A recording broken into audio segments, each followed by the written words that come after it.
Shalom sahabat Impact Family yang dikasih Tuhan. Puji syukur kepada Tuhan kalau kita masih dapat berjumpa dalam merenungkan firman Tuhan. Saudara, apalagi kita menjelang Paskah, masih 1 bulan lebih.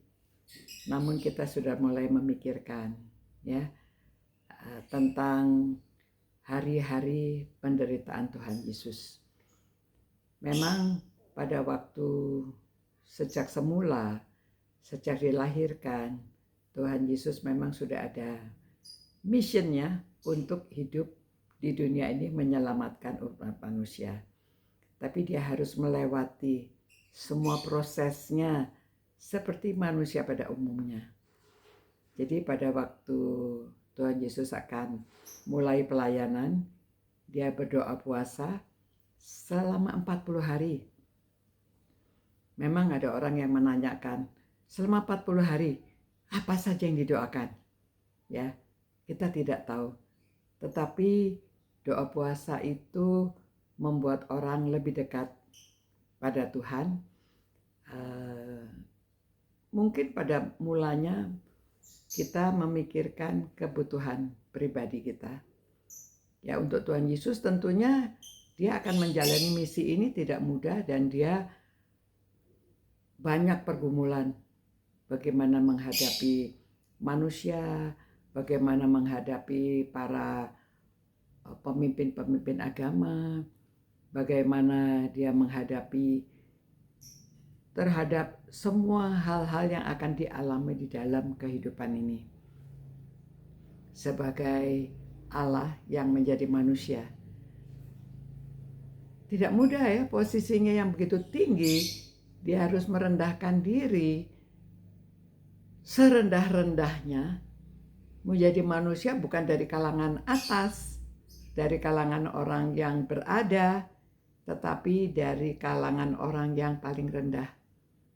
Ya, lahirnya saja di kandang binatang, kandang domba. Hidupnya hidup sederhana, menjadi tukang kayu. Tiap hari pasti banyak perjuangan-perjuangan yang dihadapinya untuk kehidupan, memenuhi kehidupan sehari-hari. Banyak orang yang salah paham, kok anak Allah hidupnya begitu, ya. Namun memang kedatangan Tuhan Yesus itu hidup di antara manusia yang sederhana, supaya manusia juga dapat mengidentifikasikan dirinya dengan kesederhanaan itu. Orang yang paling sederhana, kalau dia mengalami perbaikan dalam hidupnya, dia dapat mengerti ya bagaimana rasanya orang yang hidupnya sederhana itu. Namun kalau saudara langsung hidup di tempat yang mewah, sulit untuk saudara mengerti kehidupan orang yang sederhana. Kehidupan orang yang nggak punya apa-apa ya. Banyak orang yang hanya mencela saja.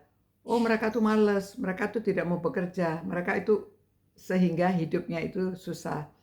Tapi kalau kita lihat kadang-kadang ada orang yang rajin ya, tapi memang kehidupannya itu ya tough ya, harus tiap hari berjuang, hanya mencari cukup untuk makan sehari-sehari saja, tidak ada kelebihannya, bahkan mungkin kurang.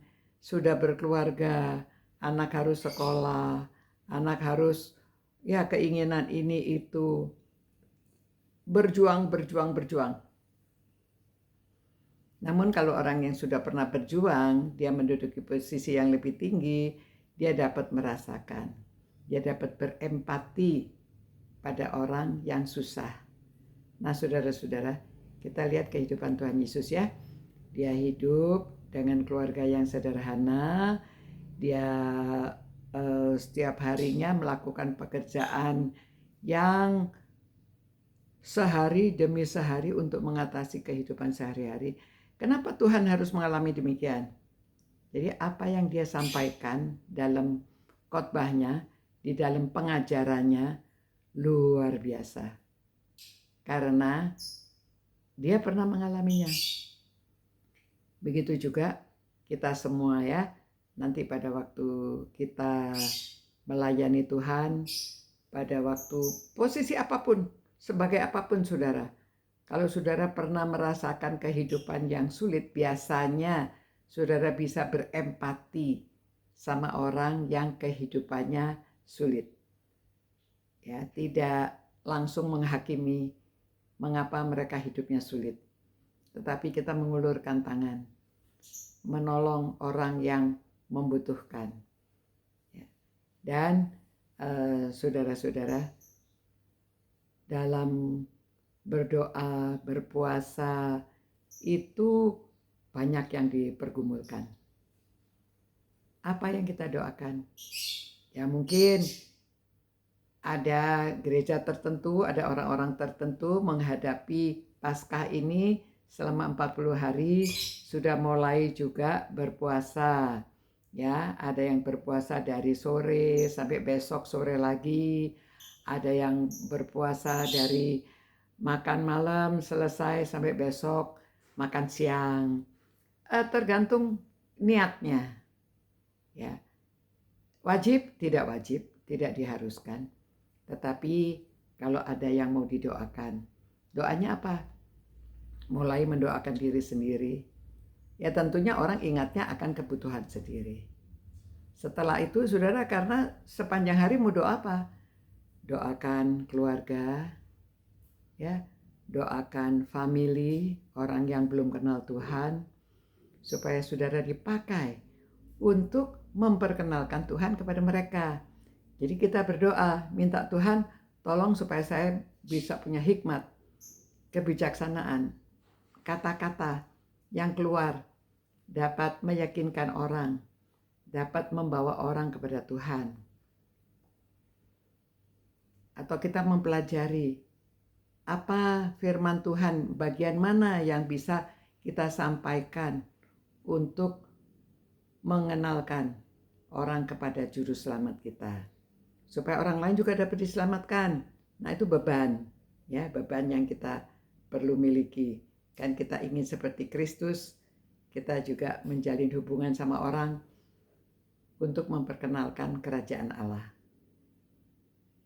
Dari mulai keluarga sendiri, kemudian tetangga, setelah tetangga, masyarakat pada umumnya, kita mendoakan kota kita mendoakan RT RW kita mendoakan lingkungan, kita mendoakan sampai akhirnya mendoakan negara kita, pemimpin-pemimpin kita, dan juga banyak yang didoakan. Setelah saudara fokus ke dalam, terus keluar, ya.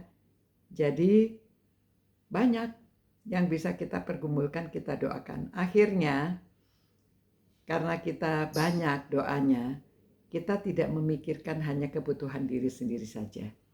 Kita memikirkan juga keperluan-keperluan lainnya. Nah, demikian saudara ya, mengapa orang doa puasa. Jadi bukan hanya mempergumulkan pergumulan diri sendiri, keperluan sendiri, tetapi sambil kita menahan diri dari makanan, ya, minuman, ya orang macam-macam komitmennya ya.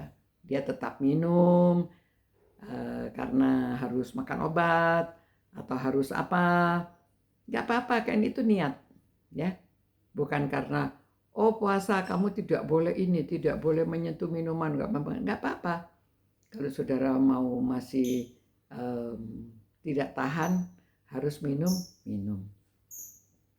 Dan tergantung masing-masing, komitmen masing-masing. Jadi kita lihat ya, Tuhan Yesus saja persiapannya untuk menghadapi hidupnya sampai kepada salib itu tidak mudah. Itu sebabnya dia mulai pelayanannya itu dengan doa dan puasa. Nah demikian saudara-saudara, ya, mari kita meneladani Tuhan kita. Kalau kita menghadapi Paskah ini, kalau ada yang mau doa puasa, saudara tidak wajib, tetapi tergantung komitmen masing-masing, mau berapa lama dan bagaimana puasanya.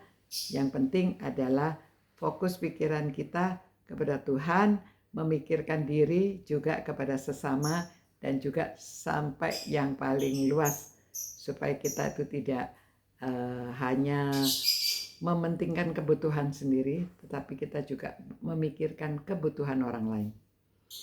Terima kasih Tuhan, karena kami ingin seperti Yesus, kami ingin seperti Kristus. Pada waktu kami terjun dalam pelayanan, kami juga mempersiapkan diri sebaik-baiknya, baik secara jasmani, rohani, dan mental, untuk menghadapi pergumulan, menghadapi apa yang ada di hadapan kita. Ya Tuhan, tolonglah supaya kami dapat melakukan bagian kami, karena kami tahu bahwa semuanya juga kehendak-Mu yang jadi, bukan kehendak diri kami sendiri. Demi nama Tuhan Yesus kami berdoa. Amin. Demikian saudara-saudara ya, kalau kita lihat itu ayatnya, maka Yesus dibawa oleh Roh ke padang gurun untuk dicoba iblis ya. Dan setelah berpuasa 40 hari dan 40 malam, akhirnya laparlah Yesus. Untuk hari ini kita lanjutkan, besok kita renungkan lagi firman Tuhan. Tuhan berkati, sampai jumpa. Ciao.